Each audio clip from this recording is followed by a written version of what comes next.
சகோதரர் வாசன் அவர்களை நான் பாராட்டுகிறேன். ஏன்னா ஒவ்வொரு நினைவு தினத்தையும் ஒரு நலத்திட்டங்கள் உதவி தினமாக மாற்றி தமிழகத்தில் உள்ள அத்தனை தலைவர்களை இங்கே வரவைத்து ஒரு சேவை விழாவாக நடத்துவதற்கு எனது பாராட்டை தெரிவித்துக் கொள்கிறேன்.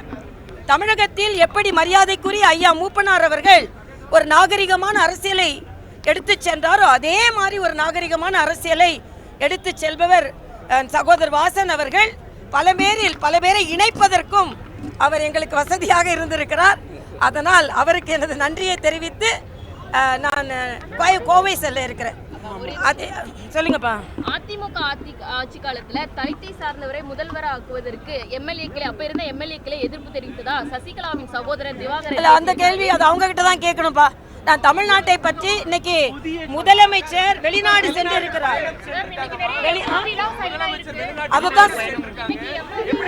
அதைத்தான் சொல்ல வந்தேன். முதலமைச்சர் வெளிநாடு சென்றிருக்கிறார். அவர் முதலீட்டை ஈர்த்து வந்தார், நல்லதுதான். ஆனா இதுக்கு அடித்தளம் இட்டவர் மரியாதைக்குரிய மோடி அவர்கள் என்பதை புரிந்து கொள்ள வேண்டும். உலக நாடுகளுக்கெல்லாம் சென்று இந்தியாவில் முதலீடு செய்வதற்கான வாய்ப்பை உலக சூழலில் ஏற்படுத்தி தந்தவர் மரியாதைக்குரிய மோடி அவர்கள்.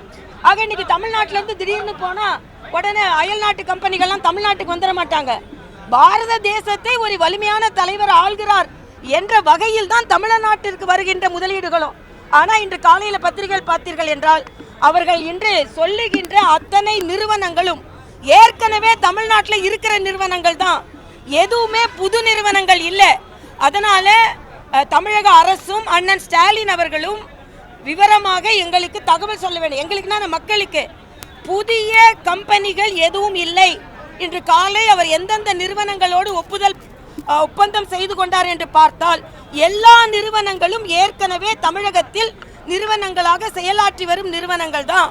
ஆக தயவு செய்து தமிழக மக்களை ஏமாற்றாமல் நீங்கள் சென்றிருப்பது சுற்றுலாவா இல்லை என்றால் தமிழகத்திற்கு கொண்டு வரக்கூடிய முதலீடா என்பதை தெளிவுபடுத்த வேண்டும் என்பதும் நான் தெரிவித்துள்ளேன். மிகவும் ஆபத்தானதுன்னு ஆபத்தானதுன்னா இந்தியா முழுவதும் மற்ற மாநிலங்கள் இதை ஏற்றுக்கொள்வார்களா? அதே மாதிரிதான் இன்னைக்கு சமக்கிர சிக்ஷா அபியான்ற அந்த திட்டத்தில் நான் பாண்டிச்சேரியில் நிர்வாகத்தில் இருந்தேன். அந்த திட்டம் என்பது ஏற்கனவே இருக்கின்ற நமது கல்வி திட்டத்திற்கு கூடுதலான திட்டம். அந்த கூடுதலான திட்டத்திற்கு கூடுதலான ஆசிரியர்கள் நியமிப்பார்கள். ஆக நீங்கள் அந்த திட்டத்தையே பின்பற்றாமல் அதில் என்ன விரிவுபடுத்தப்படுகிறதோ அதை நீங்கள் பின்பற்றாமல் அதற்கான செலவை மட்டும் கேட்பதைத்தான் மத்திய அரசு கேள்வி கேட்கிறார்களே தவிர எப்பொழுதும் உள்ள கல்விக்கான ஒதுக்கீடை அவர்கள் நிறுத்தவில்லை. எதற்கு எது ஒதுக்கப்பட்டதோ அதை செய்யாமல் அந்த ஒதுக்கப்பட்ட நிதியை மட்டும் கேட்பதுதான் தவறு என்று சொல்கிறார்கள். அதனால் மரியாதைக்குரிய பாரத பிரதமருக்கு தமிழகத்தில் உள்ள அமைச்சர்களை விட அதிக அக்கறை இருப்பதனால்தான் புதிய கல்விக் கொள்கை ஒன்றை கொண்டு வந்து பாரத பிரதமர் கொண்டு வரல, கஸ்தூரி ரங்கன் தலைமையில் 2 ஆண்டுகளாக பல லட்சம் பேர் கருத்து சொல்லி கொண்டு வந்தது அது.